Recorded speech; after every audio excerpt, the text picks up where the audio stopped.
toca seguir falando de cousas bonitas e que hai máis fermoso que un nacemento dun neno, dende logo que si, estades vendo a Mauro, que é o primeiro bebé galego do ano. Mauro naceu en Pontevedra pasados 17 minutiños das 12 da noite dese 1 de xaneiro e fillo de papás primeirizos. Así que hoxe queremos coñecer os papás e tamén a esta fermasura en directo e saudamos xa a Andrea e a César. Moi boas tardes. Hola, boas tardes.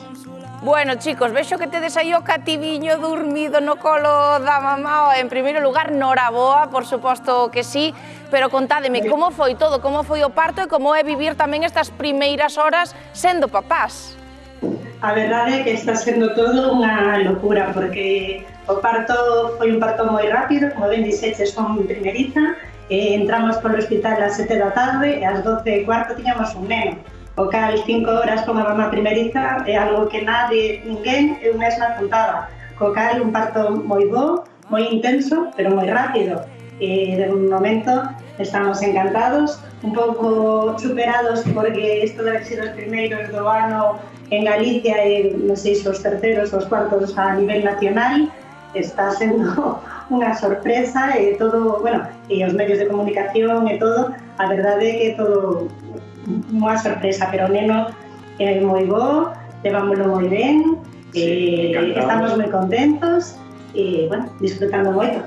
Andrea, claro, falas de que sodes os primeiro neno galego do ano. Como vos enterades vos que entrades nese ranking? En que momento vos enterades? Pois moi pronto. Moi pronto, porque, bueno, chamaronnos a oriña de que nacera Mauro, dicíndonos que éramos o primeiro neno pontevedrés, do Sergas directamente, da provincia de Pontevedra, pero despois a primeira hora da mañá, no día seguinte, dese mesmo día, vai ver, xa nos dixeron que había sido o primer neno de Galicia, que xa estaba confirmado de que había sido o primer neno de Galicia.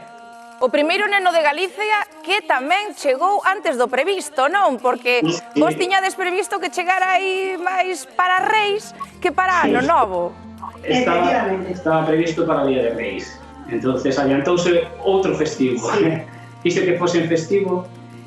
Quería dar emoción porque non sabíamos se iba a ser o último do ano ou o primeiro. Foi in extremis. Bueno, chámase Mauro Estévez Álvarez e o primeiro apelido é o da nai, neste caso, non o do pai. Como elexistes isto, parella? Por sorteo. Decidimos que, bueno, sempre tivemos claro que se algún dos dous tiveramos un apelido significativo, chamativo, que quixéramos que perdurase, que iba a ser o primeiro, pero, por desgracia, por sorte, da igual, eu son Estévez Fernández e García. É dicir, ningún dos apelidos tiña maior significado. Entonces decidimos que, xa que todos eran iguales, por que non botalo a sorte?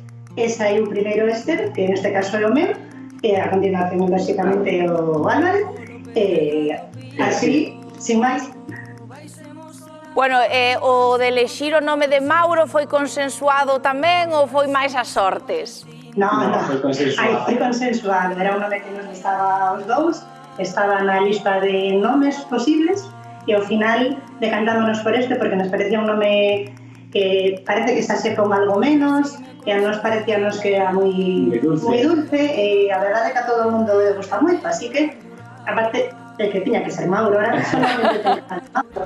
É un nome fermosísimo, papás, a verdade é que sí, só queda darvos a noraboa, a noraboa inmensa por este bebé que naceu san, que dende logo é o máis importante, o que lle daba de saber a dar a mellor vida con todo o cariño que se ve que amosades cara a él. Así que un bicazo xigante para os tres e a disfrutar da paternidade. Moitas grazas.